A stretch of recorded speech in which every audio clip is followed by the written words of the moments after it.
Os irmãos já estão de pé, eu peço para que abram as suas Bíblias em Salmos, capítulo 137. Salmos 137.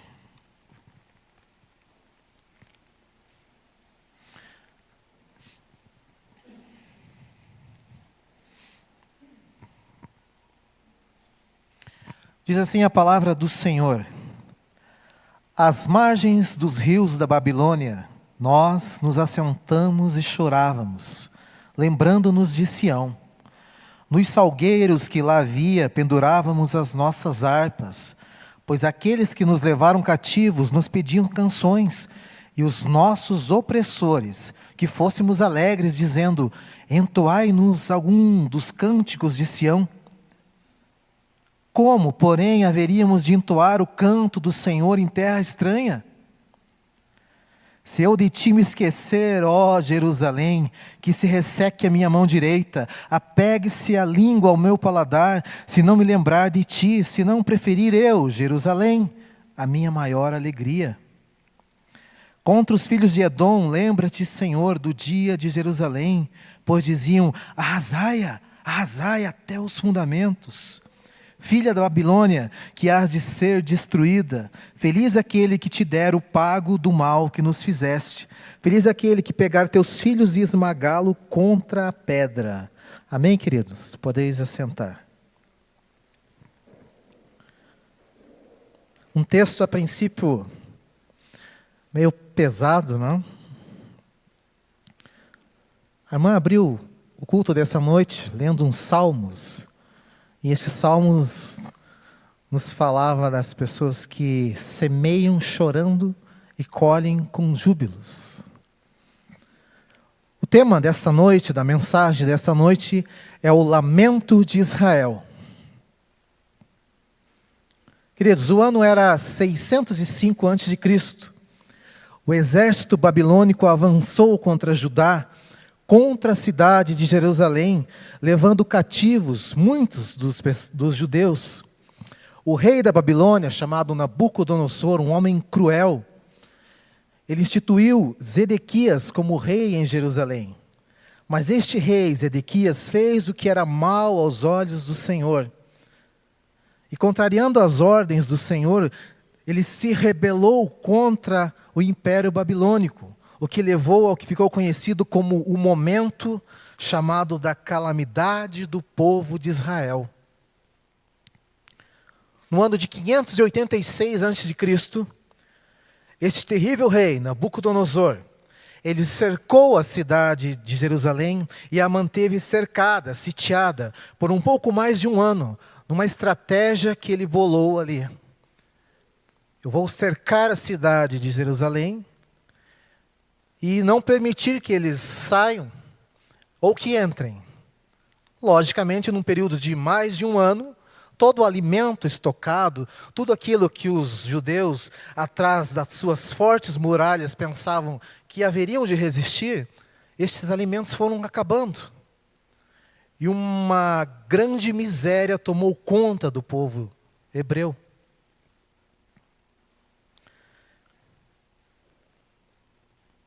O profeta Jeremias, queridos, nos conta em Lamentações 4, que muitos preferiam ter morrido pelas espadas dos caldeus do que viver o horror atrás dos muros da cidade.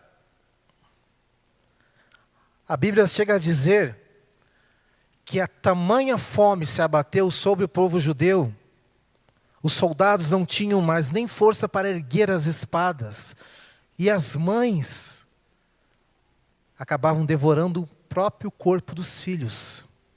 Tamanha miséria, tamanha desgraça que se abateu contra o povo judeu, cercado dentro da sua própria cidade. Israel foi levado após isso cativo para a Babilônia, em meio à zombaria dos babilônicos, e colocados para viver longe da sua terra, longe da sua casa, longe do templo. Queridos, o templo do Senhor era o orgulho do povo judeu. Eles pensavam: enquanto o templo do Senhor existir, estiver de pé, o Senhor está conosco, estará conosco. E eles se orgulhavam do seu templo. O templo era uma espécie de trunfo para o povo judeu. Entretanto, queridos, os hebreus adoravam coisas ao invés daquele que tem todo o poder e que criou todas as coisas. Adoraram a imagem e as coisas criadas e não o Criador. Israel recebeu o castigo que mereceu e que tanto procurou. Quando abandonou a Deus, quando começou a adorar falsos deuses, quando em sua rebeldia matou e perseguiu todos os profetas de Deus, todos os profetas que Deus enviou a Israel, tanto ao reino do norte, que aqui, na época da invasão da Babilônia, já estava separado do reino do sul, aquele que era um único império, o império hebreu, o povo de Israel, uma só nação, 10 tribos ao norte, separados das 2 tribos do sul. Primeiro a separação, o reino do norte cai alguns anos antes para o império assírio. No ano de 586, o reino do sul agora cai nas mãos da Babilônia. Tudo por causa da rebeldia do povo, da obstinação. Então se diziam naquela época, Israel caiu, caiu a cidade do Senhor. Sião ficou reduzida a escombros, entre corpos apodrecidos e animais selvagens que vagavam.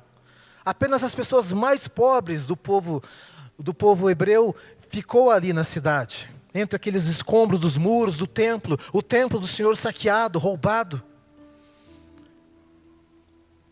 E um remanescente do povo levado cativo para a Babilônia.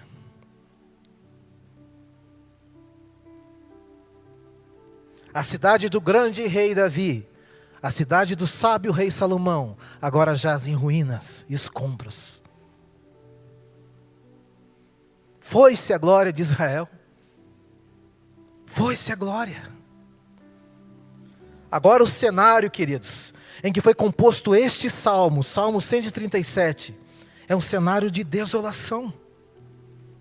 O povo de Deus anda disperso, sem esperança. O grande povo de Israel foi reduzido a meros remanescentes, obrigados a viver exilados em uma cultura distante, no meio de um povo distante. E o que restou ao povo judeu? Restou o lamento. Mas o que vem a ser lamento? Nós vamos analisar juntos, queridos, o lamento em 5 pontos, 5 características que eu elenquei. O primeiro ponto, o lamento é uma forma de louvor. O lamento é uma forma de louvor. Os estudiosos do Antigo Testamento calculam que 2/3 dos salmos, temos 150 salmos, aproximadamente 100 salmos, são lamentos.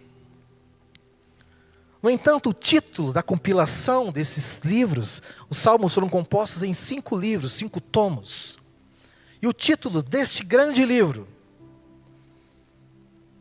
os salmos, é louvor, queridos. Em hebraico, Tehillim. E estudando esse texto, eu fiquei impressionado como uma coleção que inclui tantas queixas, tantos lamentos, pode ser considerado um louvor. Já parou para pensar? Como há louvor aqui?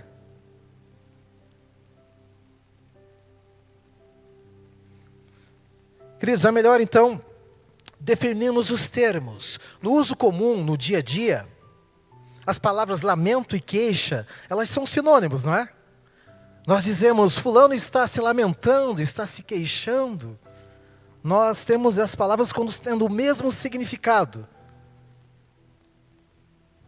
Entretanto, para as Escrituras, o lamento e a queixa ela ocorrem em contextos diferentes. No deserto, queridos, você deve recordar, Israel queixou-se contra Deus, e queixou-se várias vezes. Eles pensavam mal sobre Deus. Eles diziam, Ele quer nos matar aqui. Por que Deus nos tirou lá do Egito, onde tínhamos carne, pão, água, e nos trouxe esse deserto para morrer aqui? E eles começaram a se queixar contra Deus. Tendo conhecido Deus, por tantos e diversos milagres que Deus fez entre aquele povo, e eles se queixavam contra Deus.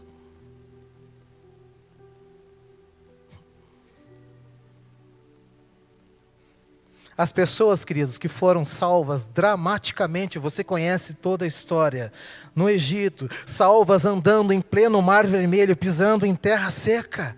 Quantos milagres, quantas bênçãos! Estavam julgando mal o Senhor. Estavam se queixando contra Deus.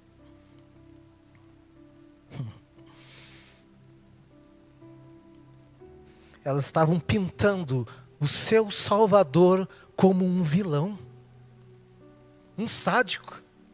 Não estávamos bem no Egito? Por que Deus nos tirou de lá para nós morrermos aqui de fome, de sede? Eles não tinham ouvido tantas promessas que Deus fez através de Moisés, através dos pais? Ou os esqueceram?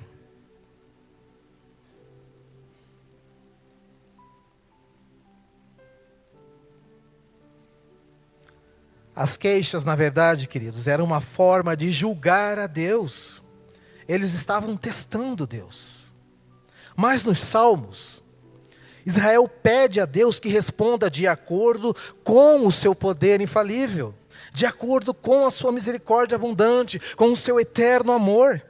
E aqui nós vemos a diferença entre a queixa e o lamento.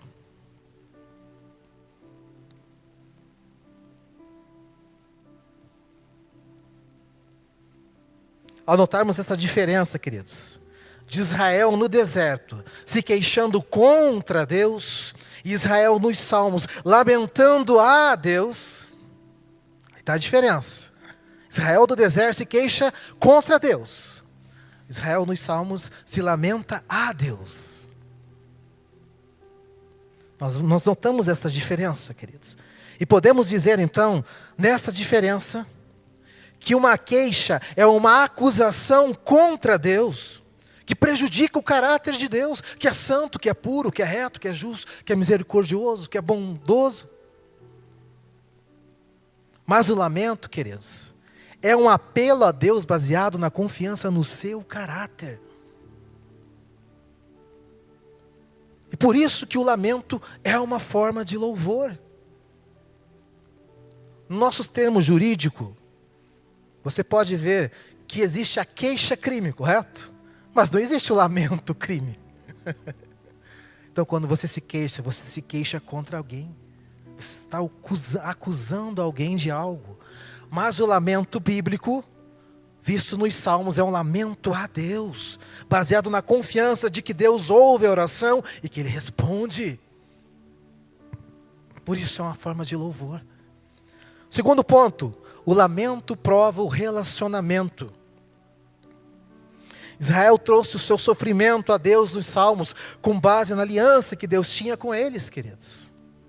Deus por várias vezes diz: faço uma aliança eterna entre vós e mim, entre eu, o Senhor e vocês.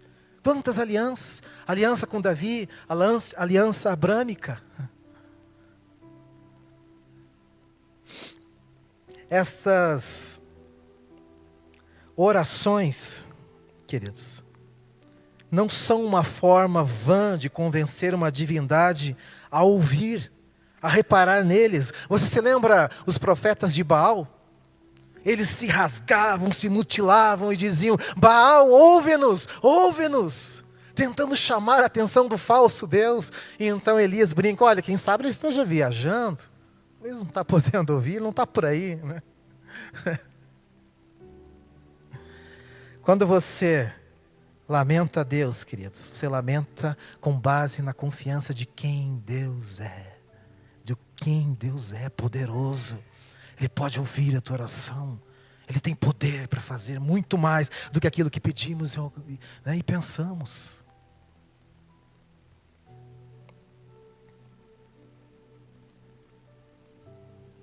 Israel era o povo que o Senhor, o único Criador soberano, havia chamado de meu povo. Então eles nos salmos clamaram a um Deus amoroso, misericordioso e poderoso para agir de acordo com o caráter de Deus.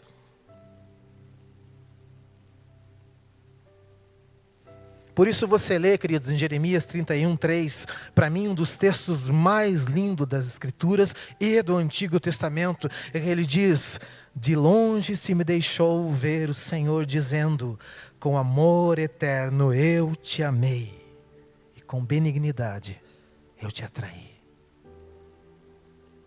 O Deus poderoso, Criador de todas as coisas, dizendo a você e a mim: eu te amei com amor eterno e te atraí a mim com bondade, com benignidade. É baseado nessa confiança que você se lamenta a Deus, então você prova o seu relacionamento com Ele.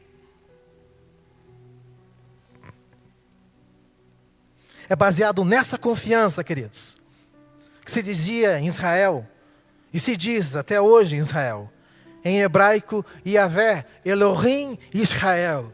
O Senhor é o Deus de Israel, o Senhor é o Deus da igreja, o Senhor é o nosso Deus.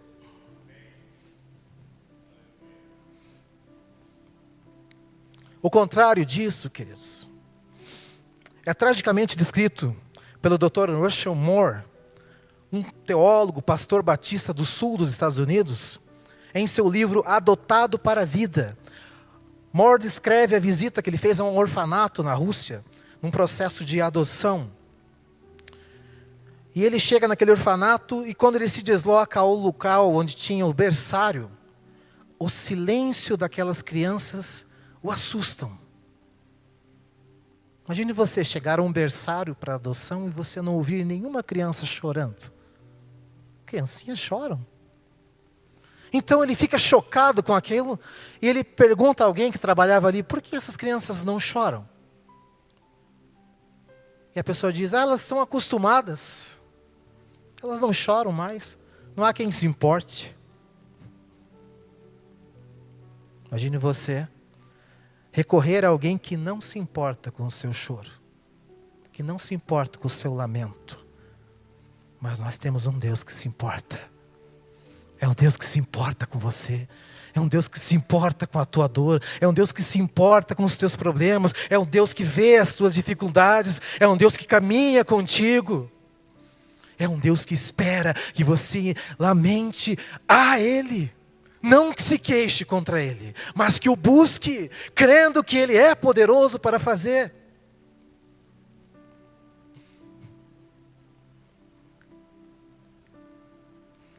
Os bebês naqueles berços, queridos, eles nunca choravam não porque nunca precisassem de nada, mas porque eles aprenderam que ninguém se importava o suficiente para responder a eles. Crianças confiantes no amor do seu cuidador, do pai, da mãe, choram, porque sabem que serão atendidas, não é? A criancinha chora, logo o pai, a mãe, o cuidador corre lá e o atende. Para o cristão, querido, o nosso lamento, quando levado ao Pai Celestial, é prova do nosso relacionamento com Ele. É prova da nossa ligação e dependência com o grande provedor, queridos. O nosso Jeová Jireh, o Deus provedor. É a Ele que devemos recorrer. É Ele que devemos buscar. Não adianta nos queixarmos para outros irmãos, nos lamentarmos. Nós precisamos lamentar a Deus. Recorrer a Deus. O terceiro ponto, queridos. O lamento é um caminho para a intimidade com Deus. O lamento é um caminho. A ida de Israel ao exílio, não por vontade de Israel, mas porque foi forçado a ir, além de ser uma consequência da sua obstinada rebeldia contra Deus, ela serviu para o remanescente do povo se voltar para o Senhor, porque Israel havia perdido a intimidade com Deus. O irmão Flaviano pregou domingo passado em Amós, eu estava assistindo, que nem o culto de Israel, o culto solene, Deus não queria mais ouvir. No outro texto, em Isaías, se não me engano, Deus diz: é esse o jejum que eu quero não quero isso. E são textos que vão falando, lembrando Israel antes de acontecer o exílio. Deus já havia falado, Deus vinha falando, mas Israel não queria ouvir.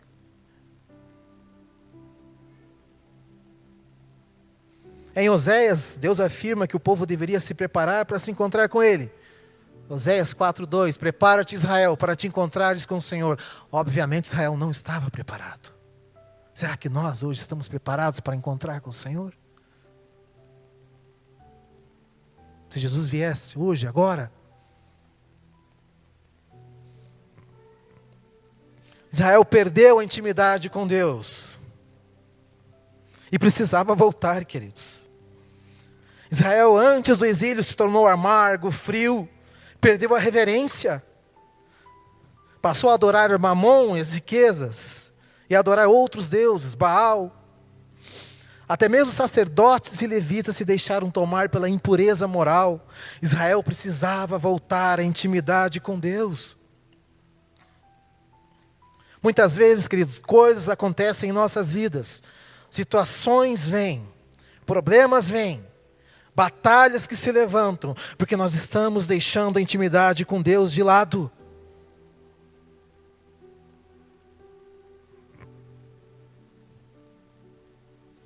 Deus está clamando ao seu povo nessa noite, para que reavive, para que volte a ter intimidade com Deus. Quantas vezes nós temos olhado para a correria do dia a dia, para o sofrimento, para as dificuldades, esquecemos de dobrar o joelho, esquecemos de ficar nem que seja em silêncio ali, ouvindo o Senhor. Senhor, eu estou aqui, eu não quero nem falar mais nada, eu quero apenas te ouvir. Precisamos voltar à intimidade com Deus, queridos.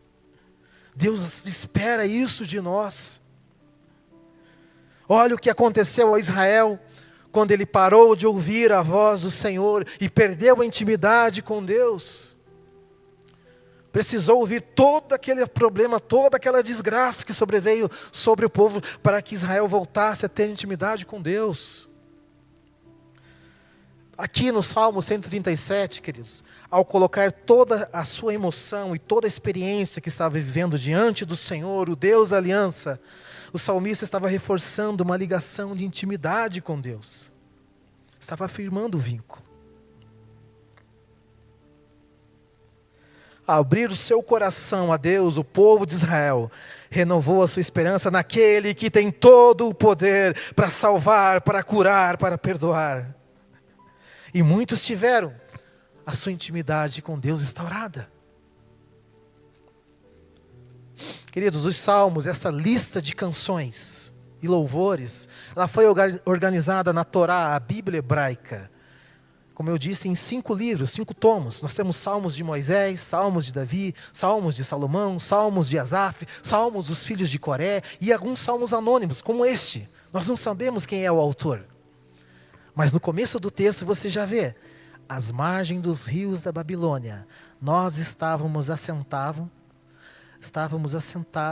e chorávamos, lembrando-nos de Sião. Este homem, este salmista, estava lá, à beira do rio, lembrando do que ele tinha lá em Israel, lá em Jerusalém. E ele se recorda, nos salgueiros que lá havia, pendurávamos as nossas harpas. Este homem provavelmente devia ser um levita. Então, aquelas árvores, salgueiros, eles colocavam e penduravam as suas harpas ali. E dali eles tiravam e louvavam ao Senhor. E ele está se lembrando.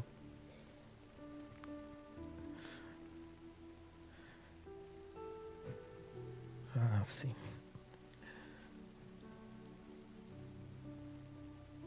Quantas vezes nós precisamos perder algo, querido, para dar valor, né? Quantas vezes precisamos não viver mais aquilo que vivíamos, para nos relembrar nós.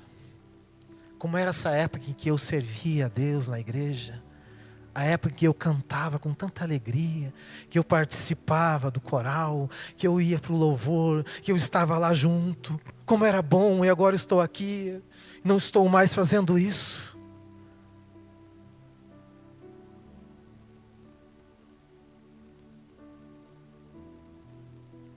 Os salmos, queridos, nos instruem sobre como responder ao chamado de Deus. E o que Deus fala?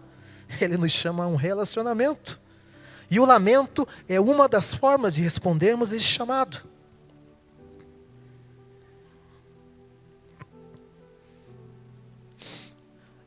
Essa mensagem, queridos, ela veio do que tem acontecido com Israel neste tempo. Você tem acompanhado as notícias. Você tem visto que Israel está em guerra contra o Irã. Israel tem travado uma guerra feroz com o Hamas na Palestina, com o Hezbollah ao norte, no Líbano. Tem também um grupo chamado Houthis lá no Iêmen, que também vive atacando Israel. E daí você vê muita cena de destruição. E também na Palestina, quando Israel contra-ataca. E todo aquele povo ali, naquela dificuldade, naquele sofrimento. E há também muito lamento.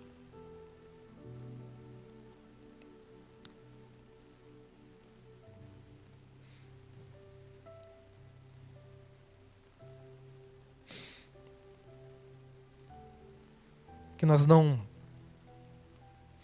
deixemos acontecer, queridos, o que aconteceu com Israel. Como igreja, não escutar a voz do Senhor, não ouvir os mensageiros profetas do Senhor, não prestar atenção no que o Senhor tem dito, nos acomodar. Quando a prosperidade chega, muitas vezes temos a mania de nos acomodarmos, não é, pastor? Queríamos tanto uma vitória, uma bênção veio e nos acomodamos. Não continuamos mais. Deixamos a espada de lado, desembaiamos a espada, guardamos. Sendo que era para continuarmos. Precisamos avançar. Precisamos seguir em frente. Deus é um Deus que ama nos abençoar. O texto bíblico é claro: eu, Senhor, não tenho prazer no sofrimento de ninguém, do pior homem que seja. Quanto mais aqueles a quem Deus ama. Você acha que Deus queria realmente que o povo de Israel fosse ao exílio? Foi Deus quem levou Israel ao exílio. Foi Deus quem levou a Babilônia lá, arrancar Israel e levar ao exílio. Mas essa não era a vontade principal de Deus. Deus queria que Israel ouvisse. E Deus vinha há anos e anos, não é, pastor? Ouça a minha voz, ou vocês irão ao exílio, vocês sairão da sua terra. Israel cerrava os ouvidos e continuava desobedecendo a Deus. E nessa noite Deus está falando para você e para mim, queridos. Ouça a voz do Senhor. Reative a sua intimidade comigo. Deus quer isso de nós. Não se acomode. Não se acomode com o que você tem conquistado até agora. Continua, busque mais de Deus. Ele é uma fonte infinita de tudo que é bom. Uma fonte, Deus quer encher tanto a você, meu querido, minha querida, com o Espírito Santo. Ele quer derramar, Ele quer que você seja cheio do Espírito Santo. Mas Ele também quer que busquemos a Ele. Não temos buscado, por isso estamos frios. Alguns de nós não, mas muitos estão frios. Eu não sinto mais, Deus parece que não fala mais comigo. Às vezes eu vou na igreja, não tenho muita vontade de ir. Que tal começar a lamentar a Deus? Buscando a Ele em oração, em súplica. Quarto ponto desse sermão, queridos, que o lamento é uma oração para que Deus haja.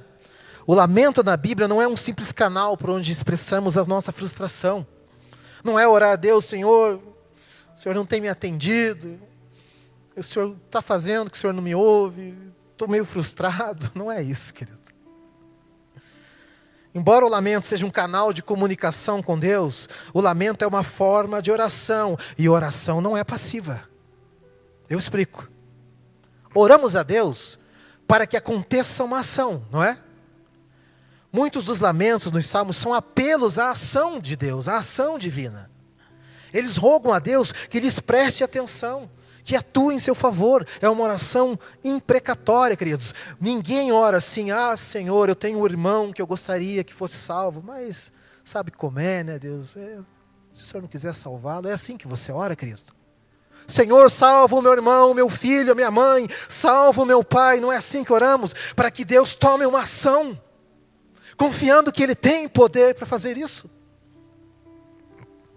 É uma oração para que Deus haja. Senhor, essa enfermidade que eu estou, Senhor, eu sei que tudo é para a Tua glória e para a honra do Seu nome, mas livra ela de mim, Senhor. Não é assim que oramos? Jesus não diz para orarmos até pelo pão de cada dia?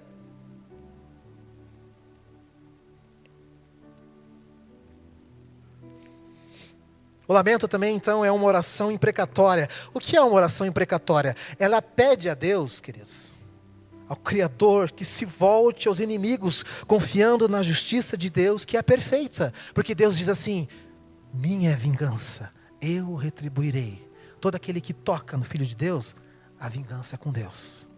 Receberá a sua paga. E que a Bíblia diz: não se engane o homem, aquilo que plantar, certamente colherá. Então a oração imprecatória, ela vai pedir a Deus para que Deus haja, né, contra aqueles inimigos que estão oprimindo, contra aquela enfermidade, para que tenha uma ação de Deus. Não são expressões de raiva, queridos, gratuita, vingança feitas em um momento de forte emoção. Elas são expressão de confiança, elaboradas naquilo que Deus já havia prometido que faria. E ao cantar, ao louvar esses salmos, ao louvar essas expressões, elas formam um coração confiante na ação e na justiça de Deus. Buscar-me-eis e me achareis, se me buscares de todo o coração. Promessa, promessa. De fato, muitos estudiosos do Antigo Testamento identificam a petição, queridos, como elemento essencial de um salmo de lamento. Por exemplo, a palavra hebraica, ouvir, a palavra shema, aparece 79 vezes, enquanto os salmistas imploram a Deus que ouça atentamente o seu clamor. É como se eles estivessem dizendo: ouve, Senhor, a nossa oração, ouve o nosso clamor, shema, ouve, Senhor. O salmista apela ao caráter e à aliança de Deus e pede a sua atenção e ação. O Novo Testamento nos leva um pouco mais longe. Jesus ensinou os discípulos, queridos, a orar. E Ele, enquanto ensina os discípulos, Ele não deu algo bonito para fazer. Vão aí pelos montes, passem aí pelo Mar Morto. Jesus convida os discípulos a orar, mas também convida-os a participarem na chegada do reino de Deus. Convida-os a agir. Convidou eles para a ação. O apóstolo Paulo, em suas epístolas, nos ensina que a oração é uma das maneiras pelas quais Deus age. Tanto você é levado a agir, quando você ora a Deus, quando você se lamenta a Deus, a tomar uma posição, uma ação, quanto pela sua oração, você leva Deus a agir. Por isso o lamento é uma oração para que Deus haja. Então aquilo que não está acontecendo, ou que ainda não aconteceu na sua vida, queridos, Deus está falando nesse momento: peça a mim, busque a mim. Não se lamente para os outros, não. Não se queixe por aí. Busque a mim, lamente a mim. Eu quero ouvir a tua oração. Eu estou aqui pronto para ouvir. E como é um Deus que tem o poder para fazer muito mais do que pedimos, Ele também, certamente, terá o prazer de ouvir a tua oração, de te abençoar, de te dar a vitória.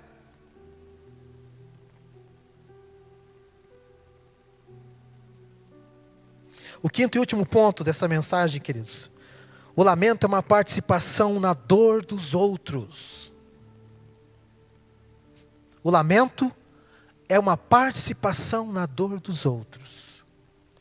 Lendo atentamente os Salmos, nós percebemos que vários deles parecem não se encaixar muito na nossa vida.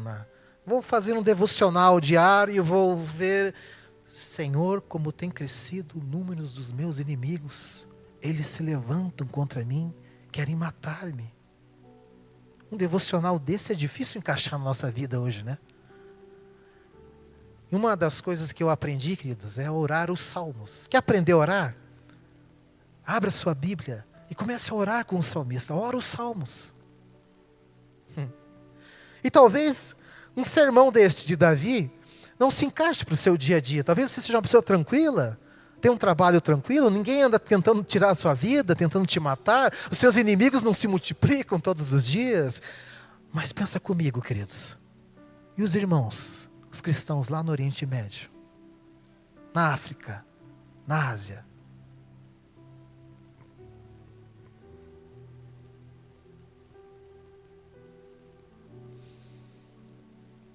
Quanto mais a nossa imaginação se desenvolve na oração, mais começamos a perceber que a oração dos salmos é uma participação na vida de oração da igreja, e da igreja histórica e mundial.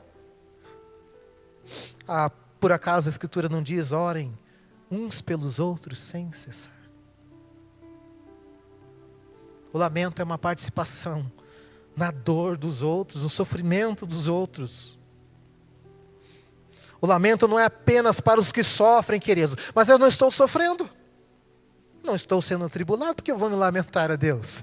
O lamento não é apenas para os que sofrem, mas é para os que se importam. O lamento é para aqueles que são solidários com a dor e o sofrimento do outro. Por isso oramos pelos que estão nos hospitais, nos presídios, pelos que estão doentes.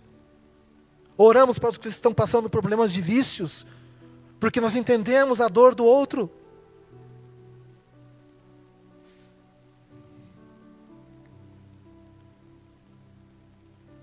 O lamento é participar ativamente da dor do irmão. Amamos o nosso próximo quando permitimos que a sua experiência de dor se torne a substância, o conteúdo também da nossa oração. Uma vez a minha esposa recorda, estávamos passando uma das crises mais terríveis aí dos nossos 18 anos de casamento. E tinha algumas pessoas na igreja que estavam com problemas muito graves. E às vezes nós pensávamos: nós estamos com tantos problemas, né, irmão? E nós temos que orar e ficar lá tentando ajudar o irmão com os problemas dele. Foi a melhor coisa que nós fizemos à época, queridos. Participar com o irmão na dor, no sofrimento dele. Quase que esquecendo os nossos problemas. Até que o Senhor entrou em ação e mudou a chave daquela situação. Mudou a nossa história ali. Quando começamos a orar e ajudar os outros irmãos que estavam com problemas como nós.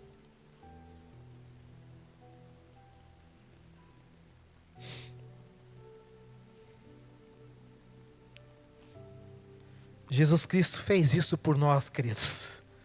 Não foi o que Ele nos ensinou na cruz? No Salmo 22, Jesus estava orando.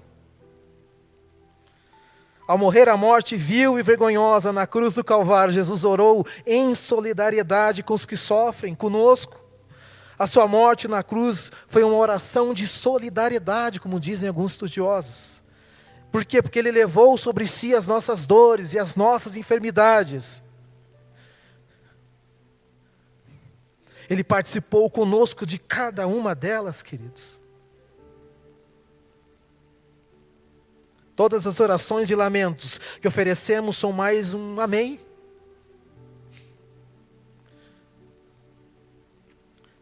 Vou abrir em Jeremias, capítulo 29, e nós vamos caminhando para a conclusão deste sermão.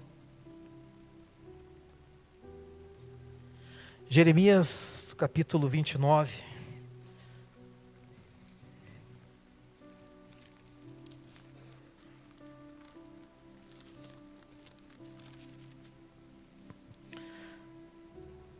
Que diz assim: são essas as palavras da carta que Jeremias, o profeta, enviou de Jerusalém ao resto dos anciões do cativeiro, como também aos sacerdotes, aos profetas e a todo o povo que Nabucodonosor havia deportado de Jerusalém para a Babilônia. Depois que saíram de Jerusalém o rei Jeconias, a rainha-mãe, os oficiais, os príncipes de Judá e Jerusalém, e os carpinteiros e ferreiros, a carta foi mandada por intermédio de Eleazar, filho de Sefã, e de Gemarias, filho de Euquias, os quais Edequias, rei de Judá, tinha enviado a Babilônia, a Nabucodonosor, rei da Babilônia, e dizia, preste atenção, queridos: Assim diz o Senhor dos exércitos, o Deus de Israel, a todos os exilados que eu deportei de Jerusalém para a Babilônia. Detalhe, quem deportou foi Deus. Deus é soberano, Ele não perde o controle, queridos. Por isso aquele problema que vivemos, a dificuldade que vivemos, a enfermidade que muitas vezes estamos vivendo, Deus é soberano sobre todas as coisas, Ele sabe. E Deus continua dizendo ao povo de Israel no exílio, uma carta enviada por Jeremias ao povo no exílio: edificai casas e habitai nelas, plantai pomares e comei o seu fruto, tomai esposas, gerai filhos e filhas, tomai esposas para os vossos filhos e dai-vos filhos e maridos, para que tenham filhos e filhas, multiplicai-vos aí e não diminuais. Procurais a paz na cidade para onde vos desterrei, e orai por ela ao Senhor, porque na sua paz vós terei paz. Deus está dizendo para eles: eu sei que vocês estão entristecidos, eu sei que vocês estão se lamentando por estarem aí, mas continuem vivendo, continuem, sigam em frente. No verso 10, queridos, no mesmo texto: assim diz o Senhor, logo que se cumprirem para a Babilônia 70 anos, atentarei para vós outros e cumprirei para convosco a minha boa palavra, tornando a trazer-vos para este lugar. Aqui no Salmo 137, o salmista ora e se recorda o que ele tinha. Ele destaca a zombaria dos babilônios no meio do caminho. Cante aí, judeu, aqueles louvores que você canta para o seu Deus, canta alegre, tá? E ele ora a Deus, é o final do texto em Salmo 137, ele diz que o povo de Edom, queridos, descendentes de Esaú, lembra? Jacó e Esaú? Jacó, Israel, Edom, Esaú. Edom era um povo irmão do povo de Israel. E quando eles veem o cerco da Babilônia, e os babilônios entrando e destruindo a cidade, o templo, aqueles judeus que fugiam, os próprios edomitas os matavam, os perseguiam, os entregavam aos babilônicos. E então de longe eles aplaudiam e riam: arrasai-a, destruam mesmo essa cidade.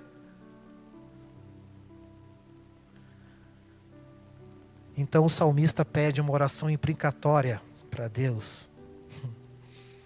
E ai de Edom, mais para frente, né, pastor? Leia Obadias e veja o que acontece com o povo de Edom.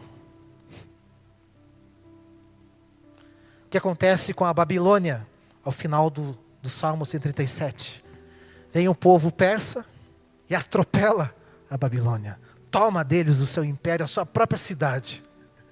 Ai daquele que tocar naquele que o Senhor ama. Ai dele. No verso 10, então, o Senhor diz que cumprirá a sua palavra boa, tornando a trazê-los para o lugar de onde eles foram tirados.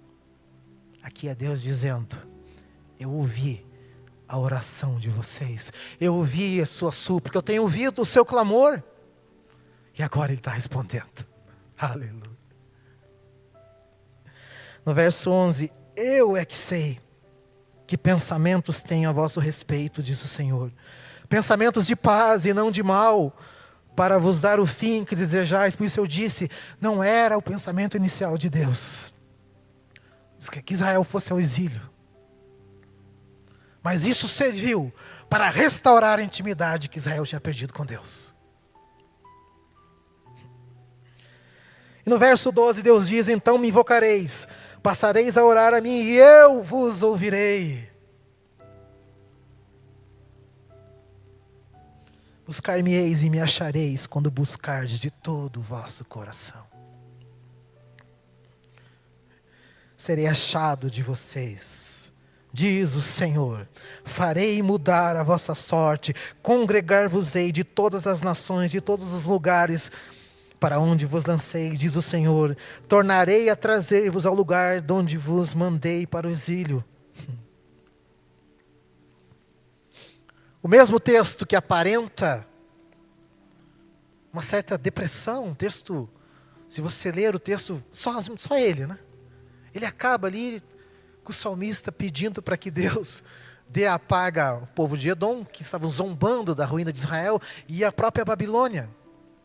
E ele até termina o texto dizendo que aconteça com os babilônios aquilo que eles mesmos faziam. Era um povo muito bárbaro, muito perverso. Era uma atitude dos babilônios bater e matar as crianças, batendo a cabecinha delas contra a parede. E o salmista, na oração imprecatória, diz: seja feito com eles o que eles fazem conosco. Porque Deus diz: minha vingança eu retribuirei.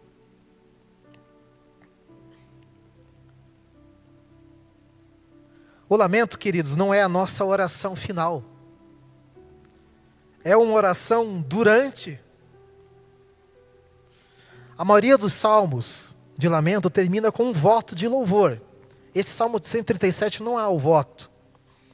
Há uma confiança que Deus ouviria a oração e julgaria aqueles povos. Mas a maioria dos salmos de lamento termina em um voto de louvor. Uma promessa de regressar às ações de graças a Deus pela sua libertação. Porque Jesus Cristo ressuscitou dos mortos.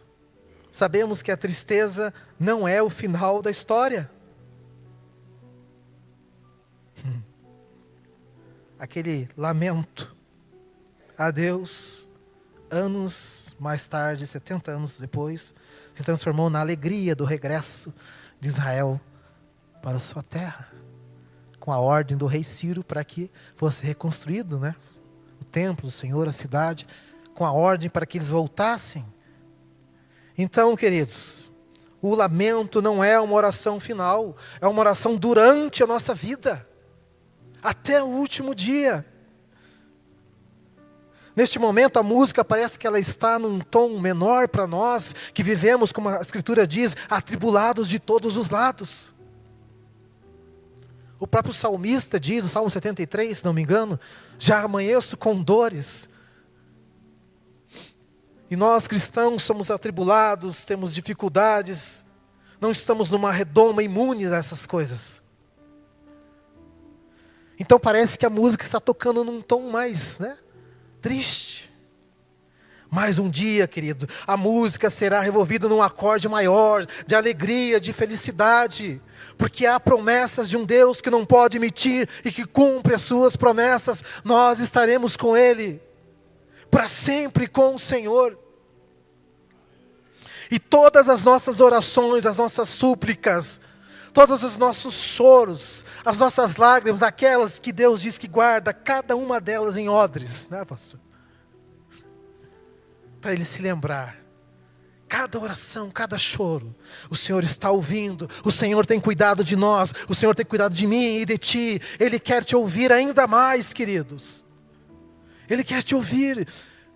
Recorra ao Senhor em oração, busque a Deus. Quando as nossas lágrimas forem enxutas, quando a morte for tragada pela vitória, quando houver novos céus e nova terra, e nossos corpos santos se transformarem gloriosos, então cantaremos um grande aleluia. A vitória é nossa, chegou o dia, a glória voltou, assim como voltou depois daqueles acontecimentos a Israel. A glória da igreja, queridos, já somos uma igreja gloriosa, porque o nosso Deus é o Senhor glorioso, mas o ápice da igreja gloriosa é lá naquele dia, no estado eterno, glorificados para sempre com o Senhor. Por enquanto levantamos o nosso lamento a Deus, enquanto esperamos esse dia, e então, não precisaremos mais nos lamentar. Não precisaremos mais chorar. Não precisaremos mais ter esperança. Não precisaremos mais termos fé, porque o que esperávamos já chegou. Aquilo que nós criamos já está ali, já podemos tocar no verbo da vida. Aquilo que era como um espelho refletido, uma imagem ruim, nós veremos face a face como é. Aleluia. Essa é a esperança do povo que crê em Deus. Essa é a esperança do povo de Israel. Essa deve ser a esperança da igreja. Hoje choramos, amanhã nos alegraremos em Deus. Bendito seja Deus. Aleluia. Amém. Pastor?